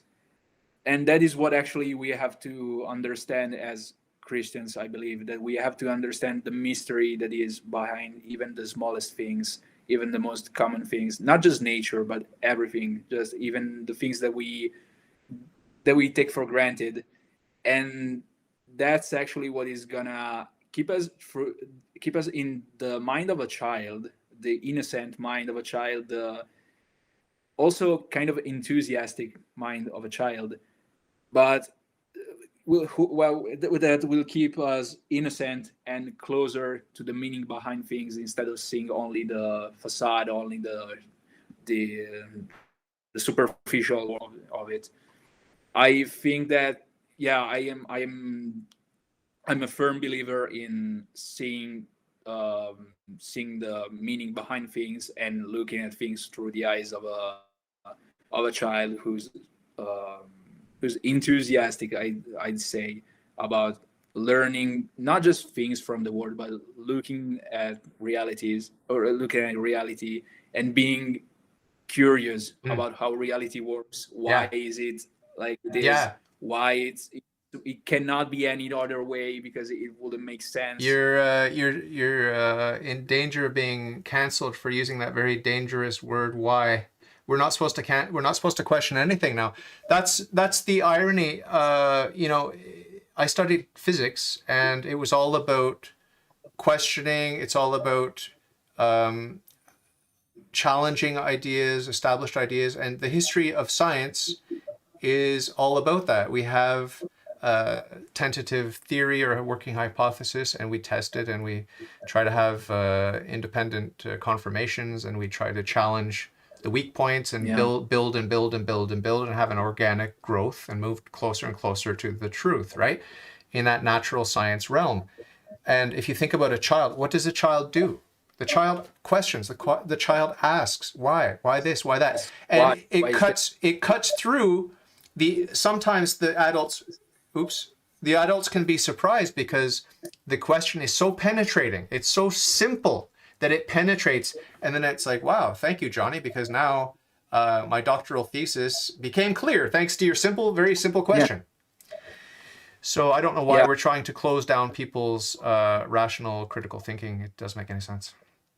Well, that's also the problem that is going on with modern science. are not willing to ask why, or even try to hypothesize how can it be in this way, can it be in not this other way, because, oh, have you got the proof of what you're saying? Well, no, that's why I'm inviting you to Explore. this kind, to explore this question. Oh, then I don't want to even think about it. How are we progressing through science if we don't even try to imagine why can something exist? I know it's based on human experience, which is not quantifiable. I cannot give you an object that represents what I'm talking about. I'm asking you to imagine and to understand. Hey, you've seen that person do something, and the consequence. There's a consequence to it. Try to take into consideration that consequence. You observe the same consequence in the life of another person. Put this all together, and you have a logical proof of maybe even Christianity or religion. But they're not willing to consider logical proof or based on human experience, and instead they only want to see, oh, do you have a physical proof of it? Right. Then no, Right. sorry, I don't want to hear it. That's I think that I think there's something philosophical that science need to understand. Yeah. Science need to become more philosophical. Yep. And even philosophy needs, as it is now, and philosophy needs to become more scientific. I mean, more on the ground, on in reality, instead of just intellectually masturbating, I guess. Yeah. Well, I would say, and what I thought you were going to say was science needs to become more philosophical, and philosophy needs to be grounded more and more in theology, because that's the hierarchy. Yeah. But now, of course, you're not going to just walk into a university, a liberal university that full of atheists, and tell them that their philosophy needs to be more grounded in theology. That's not going to fly. Right now, here in Montreal, we do have a good Catholic philosophy professor, and his philosophy is grounded in theology because he happens to be Catholic. But that's the exception, not the rule. The other thing I wanted to talk about with you briefly, and we are going to wrap up here. There was something you mentioned about the philosophy, the science. Oh yeah, I just wanted to mention, like with cosmology, they've become so dogmatic about the Big Bang and the theory, Einstein's theories of relativity and all these sorts of things, that they have built a model, computer modeling, that they are attached to. They're married to it, and it's become dogmatic. It's become rigid, and because of that, with the development and learning more and more about our cosmos, they've had to introduce dark matter, dark energy, all these fudge factors, inflation, violating the maximum speed of light, and all these sorts of things. They've had to put all these fudge factors in, and it's just no longer tenable. It comes to a certain point where you have to say, hey, maybe we should relook at our cosmological model, right? Like, when do we reach that point when we have so many fudge factors?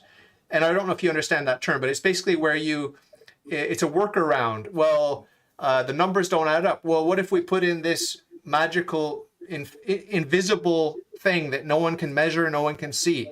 What about Occam's razor, where we used to say, don't multiply causes without for no reason, right? Like we need to have an explanation that takes into consideration everything. We can't just put in a magical, mystical, invisible, dark matter, dark energy, and all these things. Now, it's okay. Maybe at the beginning you can say, well, if we just put this fudge factor in, then we'll discover justification for it. But when it goes on, it gets more and more and more untenable. At a certain point, you have to say, well, our model that we're so in love with, maybe we should look at... Cannot be explained as it is. Yeah. So it's exactly like when Socrates was confronting a student, and the student was saying, like, I think that the Earth is surrounded by an elephant, by the back of an elephant, and Socrates said, and where does that elephant places its foot from? On where a giraffe. Okay, and that giraffe, where does that giraffe place its foot on? And a whale. Okay, and then what about the whale? And you'll never get to an answer if you keep trying to look for a principal cause and you have to, at some point, take into consideration the uncaused cause. Yeah. You can't just go on about searching for a cause to an effect, because you'll never get to the primal effect or the primal cause that caused all the other causes.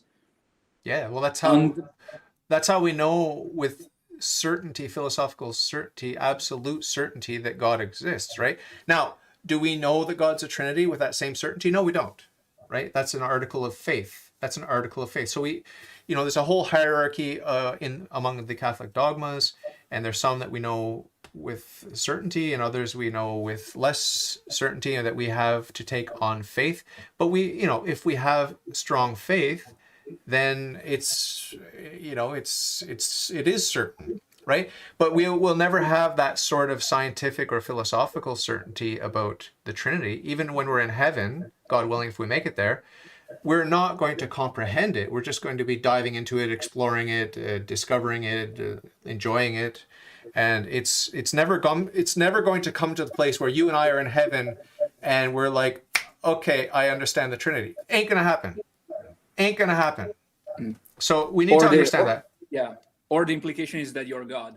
Yeah, that's it. Only God understands God. I mean, God is incomprehensible, and God is a mystery. And if you're not comfortable with mystery, Catholicism isn't for you, right? I mean, this is one of the things you talked very early in our talk about humility, and it is very humbling. I mean, it's humbling being a creature of God, because we're not God.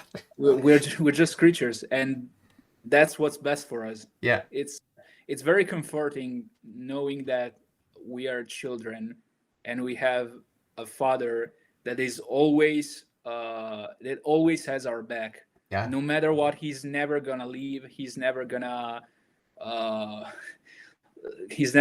back down. He always has our back. He's always like a father that says, don't worry, you've done all you can. Now it's my turn. I'll handle things for you. Don't worry. And the fact it's not a coincidence that we say that God is our Father.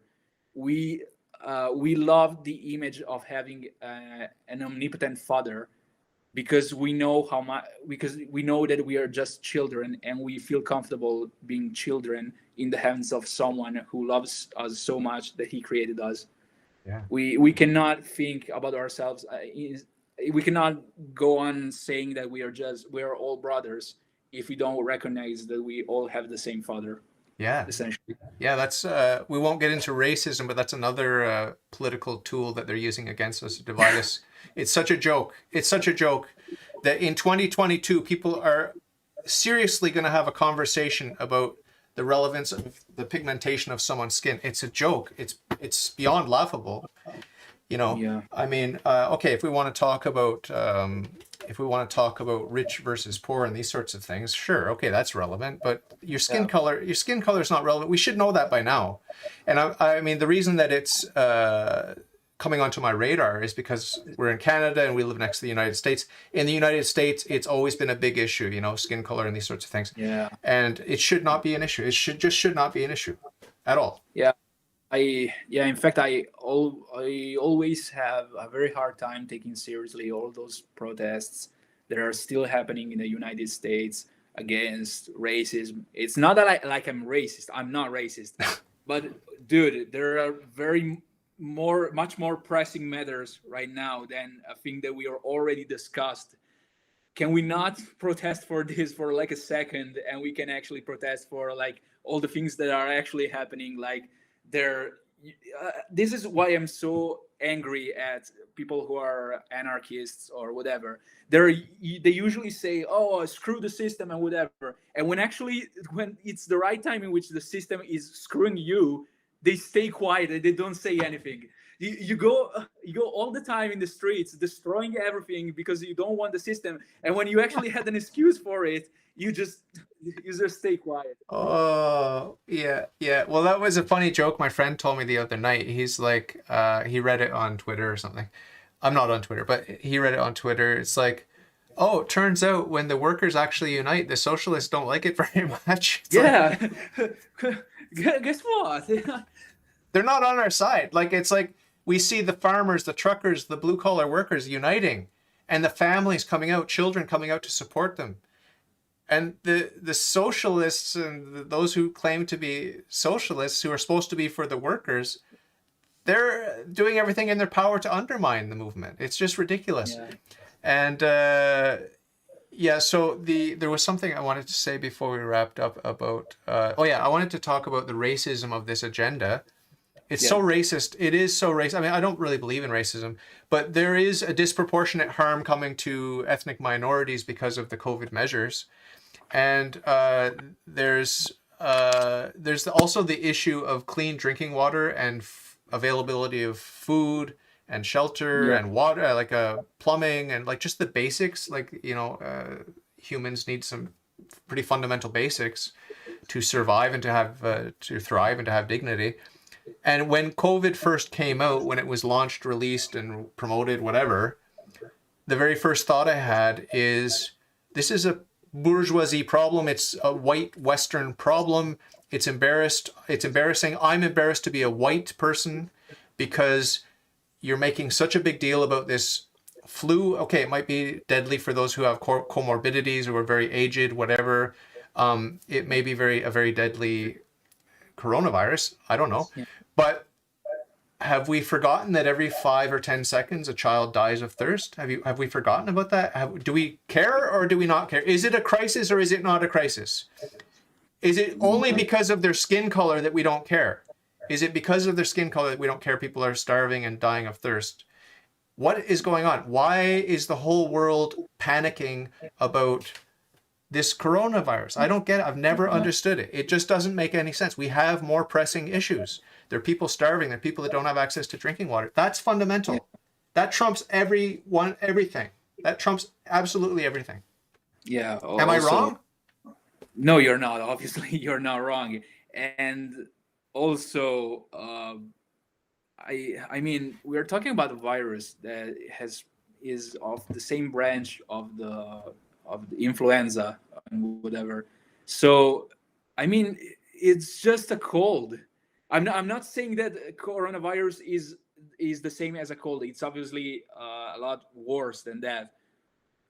But have we forgotten about the plague, the Black Plague? It was 10 times worse than that. Yeah. Are we saying that coronavirus is worse than that? Is the worst thing that has ever happened to the world? There are way more pressing matters than as always being more pressing issues in the world. I don't think that, yes, people died, but I don't think that it's the worst case of people dying in the world. There are a lot of people who actually die every year from just a common cold. Does that mean that the common cold is the worst thing happening in the world? No, it just depends on your physical condition. It depends on the time in which you actually catch the cold. It depends on a lot of factors. That doesn't mean that the cold is the most dangerous sickness that you can ever contract. Yeah, well, it's clear. It's very clear to me. This is just my intuition. I have a clear intuition, whether it's right or wrong, that if we had done absolutely nothing in terms of mandates, impositions from the government, from top down, if we had done absolutely nothing other than a common sense friendly reminder, hey, have anyone vulnerable, elderly, whatever, maybe you should take extra precautions to protect those people, right? That's a friendly reminder from your government. Use your common sense.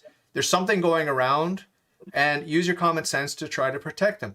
If the government, those in power, had done only that, we would have had, I don't know, 1% of the total deaths that we're going to have as a cause of all the restrictions, all the economic things, all the suicides, all the increased cancers, all the increased, I think we would have had maybe 1% of the deaths that we are going to have as this continues to play out, and the ramifications and the consequences and the effects of the economic disaster and the mismanagement and the malpractice with the medical, like just the elderly just being neglected, being given end-of-life drugs, just being basically murdered. I'm very comfortable saying that the government has murdered the elderly here in Quebec and elsewhere. Yes. I think in Italy there was a sort of an expose of that too.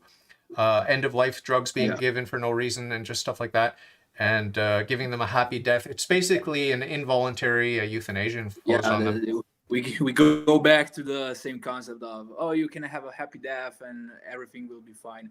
Like, if your life has no dignity when you're suffering, if you feel that your life doesn't have any meaning when you're suffering, I'm not saying that suffering is good, but that doesn't mean that you have no dignity while you're suffering, and the only good thing that could ever happen to you to give your life a meaning is dying. That's uh, that's almost an oxymoron. That you can't say that you value the life of like your grandma or whatever only when she is happy, only when she's not suffering, only when she's not ill and whatever. That's cruel. That's actually cruel to say. And I don't know. I don't know I anymore. to end on a positive note, I have a lot of hope. For the first time in my whole life, I'm 50, coming up to 52 years old. For the first time in my whole entire life, I'm actually proud to be a Canadian because of the truckers, because of the people coming out to support the truckers, because I see the love of truth, the love of freedom in a very significant percentage of the Canadian population. I honestly thought that I was a fringe minority with unacceptable views. That's what I thought. And Trudeau came out and reinforced that propaganda. Yeah. But it turns out that many wholesome families and good, hardworking people, primarily blue-collar workers, I have to say. I'm a blue-collar worker. I work in construction. I work in a construction office, but it's still construction. I'm still blue-collar. I don't put on a suit or tie. Many wholesome, God-fearing people. It's true, there are a lot of God-fearing people in the movement, okay? Mainly Protestants, because for some reason the Catholics are more amenable, I guess, to being guided from a top-down system. I was born and raised Protestant, so maybe that's why I have a little bit more rebellion in me. And when I say rebellion, it's a good form of rebellion, like Jesus Christ had, and the saints had. There was never a saint who wasn't contradicted by Catholics, so-called Catholics, right? I want to be very careful and emphasize that I love the church, and obedience is one of the most important things for any Christian. Obedience to God, obedience to the church. Okay, but we don't need to obey stupidity. We don't need to obey things that violate our conscience, right? And time will tell. If we fast forward a couple hundred years, if humanity lasts that long, I think it's pretty obvious. I mean, I'm 100% guaranteeing that we are on the right side of this issue. You and I are on the right side of this issue. Do you agree? Yeah, I wish I could be more on the right side of the issue, because I tend to become very, I tend to try and avoid questions. I avoid these matters and saying, look, I will not do the vaccine. I will not do all these things that are trying to pressure me into doing. But I still cannot say that I'm comfortable while living in such a miserable state. I try to not think about it. I try not to put my mind into it. I try to work and do my projects and to try and not think of all these things that are happening. It's a bit coward of me. I have to admit I'm a bit coward, but No, it's I feel. self-preservation. It's self-preservation, and you need to you're a soldier, you're in God's army, and there's a time and place for you to pick up your arms and to attack. There's a time and place, and most of the military, on most military expeditions, most of their time is spent waiting for that action, right? So you don't need to feel bad about that. And in terms of self-preservation psychologically and all this sort of thing, you're a human being. You have needs to finish your schooling. You need to have some recreation in your life. You need to have breathing room psychologically, just to not get trapped psychologically and end up depressed to such an extent that you're going to start harming yourself or God forbid having suicidal thoughts, these sorts of things. And it's the statistics are showing now that's on the rise, right?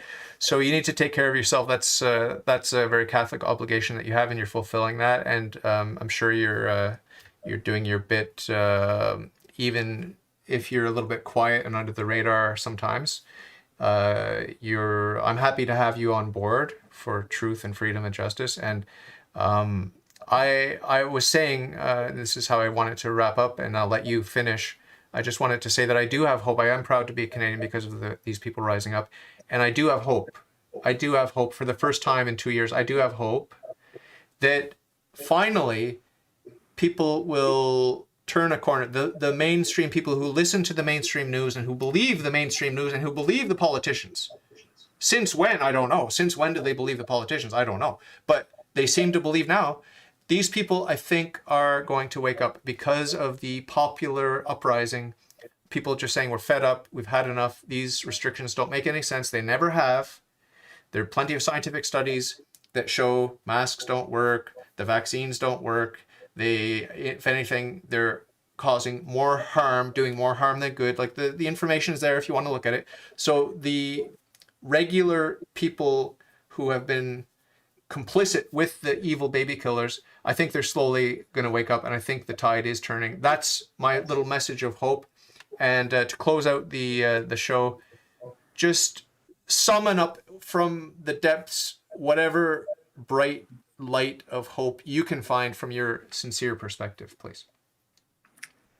I have some hope. I want to have some hope, because recently people have been more aware of what actually is happening, and the media are basically on a quest to make themselves into the most laughable human beings ever.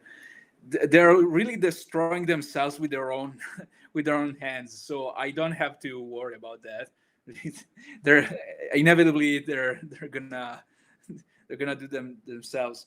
So I still have some hope.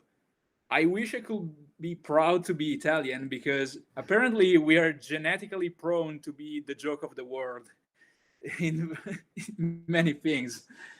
So I wish I can say that I'm proud to be Italian, but maybe one day I'll get to say that. Well, thank you so much. It was very nice to meet you, Giovanni. I'm really happy that you took the time to come on. I know you have a lot of studies to do. Do you have exams coming up or something? Yeah, in like the 20th of February, I will have my first exams, and then up until March, I'll still have to study for exams. And then in the second semester, I gotta have to do my thesis to finally get out of that school. And can you tell the They cannot even attend. Can you tell the listeners what you're studying? Graphic design. Nice.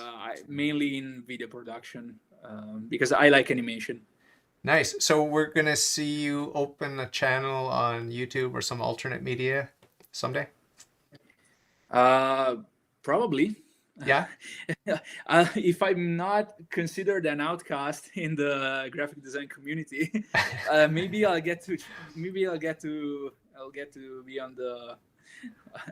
YouTube, maybe. Yeah. Well, there are plenty of other video hosting sites, as you know, so yeah. Keep in touch, and I'll have you back at some point just to catch up and see how things are going. And it was a real pleasure to meet you. And please remember me and mine in your prayers. My family's torn apart by COVID, among other things. And I just wanted to let you know, not to brag, but I do enroll all my guests in the Scalabrini League. I don't know if you know Blessed Scalabrini. He's an Italian that worked with migrant communities. And there's a perpetual mass for you and your family. So there's a mass being said every day of the year until the end of time. So if you do end up in purgatory, the masses, as long as the second coming hasn't happened, the masses will continue, and you'll benefit from that even in purgatory. So you'll really thank me at that point. I'm very thankful for that. I am very thankful for that, and I'm very thankful for the conversation that we had. I'm sorry that it was more politically oriented rather than faith oriented. No. It's But all mixed together now. I mean, in this crazy world, it's topsy-turvy world. And if we went back 2 or 3 years ago, if we had a conversation, it would have been much, much different. But we have to acknowledge reality. The reality is this yeah, is the way salvation history is playing out, and it's a beautiful, glorious thing if you're on the side of Christ and his yeah, church. If you're on the other side, it's a horrible, horrible history that you're living through, mm, right? And so that's why the choice is so clear. We have to be on the side of Christ and his church, and yeah, we have to remember that this is not the place. This is not your home. This is yeah, just a passage. yeah. You're in the world, but not of the world. That's Exactly. and I'll promise that for the next time I will have an actually religiously related conversation, because I actually do have a question in my head that I need to resolve in order to move things Okay. forward. What's And the I wanted question? to how relevant is the concept of natural selection? Not entirely the theory of evolutionism, but just the concept of natural selection. How can it somehow have a Christian meaning if it can be related to Christianity? Because I talked about this thing with my mom, and she has a very original opinion. I don't know if it's original, but I've never heard it, and I wanted to discuss it with you. So I'll say I this. don't have any problem with natural selection. Selection is common sense. Natural selection is common sense. If you are looking for a screwdriver and you go into your work shed and you're looking for a screwdriver, your filter and as you're looking around, you're just going to see the screwdrivers, right? Like, and if you're looking for a hammer and you go into the shed, that's what you're going to see. So it's kind of like, that's what natural selection is. It's like you're selecting. So like that famous story they give about like it's a false story. It's a fabricated story, but it's a good summary of natural selection. Like when the moths are camouflaged because they're the right color for that particular tree, they don't get eaten by the bird. It's common sense, right? Yeah, Like if the bird doesn't see you, it's probably not going to eat you. That's natural selection. There's nothing wrong with natural selection. It's just common sense. The problem is when you try to say that you because the basic idea is the principle of proportionate causality. You can't give what you yeah, don't have. You can't give what you don't have. But that doesn't mean that a bird is not going to eat the high contrast food. The bird is going to eat the high contrast food, right? Just like you won't eat food that's invisible. You're only going to eat food that you can see. If you open your fridge door and half the stuff in there is invisible, you're not going to eat it. You're only going to eat the stuff you can see. That's natural selection. So there's absolutely no problem with natural selection. Does that help yeah. you? I actually was talking more on the sense that natural selection in the way the species, like animal species, were created. I think there's a part of it there that can be applied to how species were created.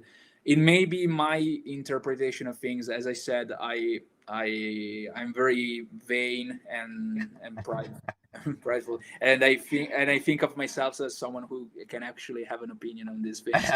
But I that is why I said that I wanted to talk more Yeah. in depth about We're these gonna have a things. whole conversation So, about that. If you have time, the next time you have time on a weekend, we'll talk about it. We'll talk exclusively about that. Um, yeah, because but I do need an answer. I yeah, yeah, need yeah. an answer. But you know, just one thing to chew on. Okay, one thing to chew on between now and then is that there are two distinct periods of time. There's the period of creation and then there's the period of providence. This is, if you read the church fathers, they talk about this.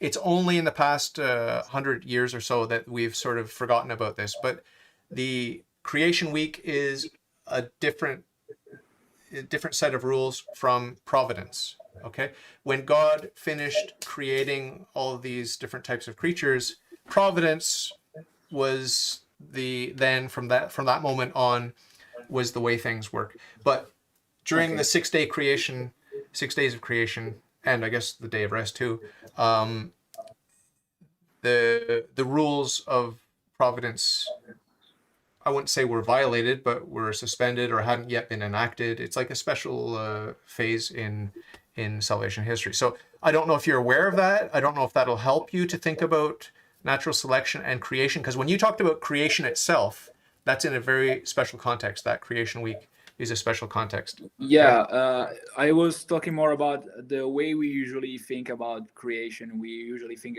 that, at least in the common perception, that God just said, I want animals to happen, then boom, animals happened.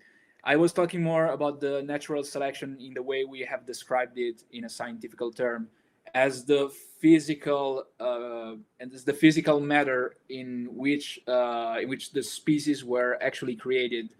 They just followed the process that we used to describe as natural selection, but they were obviously guided by God until they came to the shape that He thought was perfected and was the perfect form for them. But the process through which they were created could very well be a process of selection or a process of perfecting until they formed the shape in which God thought about them. Yeah. I may be slightly confused about this, but I'll leave you with one other thing, food for thought, and then we'll wrap up. The seminal reasons. Have you heard the seminal reasons of Saint Augustine? Seminal reasons. No. It's a sort of mini evolution that God did during creation. So He gave a potential for change for these creatures, but so that's something you look into. I don't think it's the case, but I mean, it's whatever, it's not like something that I oppose like very adamantly. I just don't happen to think it's the case. But there's something I wanted to mention about this seminal reasons, Saint Augustine. Okay. Well, we'll have a whole conversation about it, because there's other little tidbit I was going to leave you with. But the Colby Center is good. If you want to look them up, colbycenter.org. It's a Catholic. Can you write me in the chat?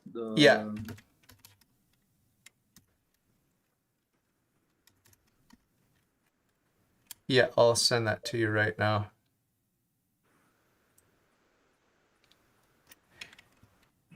They're good. I'm not saying that they're absolutely right about everything, but they're a good resource. One of the very few Catholic resources for the study of creation.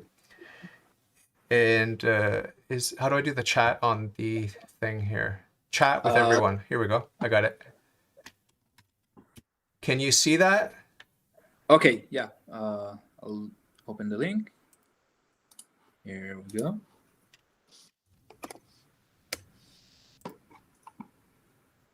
Oh, the as in Maximilian Kolbe. Yeah. Okay. Yeah. Max, I don't even agree with Maximilian Kolbe on a lot of stuff in terms of cosmology and stuff like that. But I mean, the beauty of Christ and His Church is that they're in essentials unity, in non-essentials diversity, and in all things charity. So until something is dogmatically pronounced, we're allowed to play with ideas and explore, as long as we do so putting God first and not straying from the teaching, the established teachings. So there's plenty of room for you to find a comfortable position where you're not going to be a heretic. Yeah. Even if someone believes in evolution, I don't hold that against them. I just think that they believe a fairy tale because they think it's science. That's all. Yeah. Same with the Big Bang. I don't believe in the Big Bang, but a lot of people believe it. I don't, and if they're Catholic and they believe that, I don't think they're going to hell. I think they just haven't taken the time to think about it. If you take the time to think about it, and you're Catholic, you're not going to believe in the Big Bang, and you're not going to believe in evolution. Okay. Thank you very much for the conversation. I think it's actually helping me at least gain some hope for the future.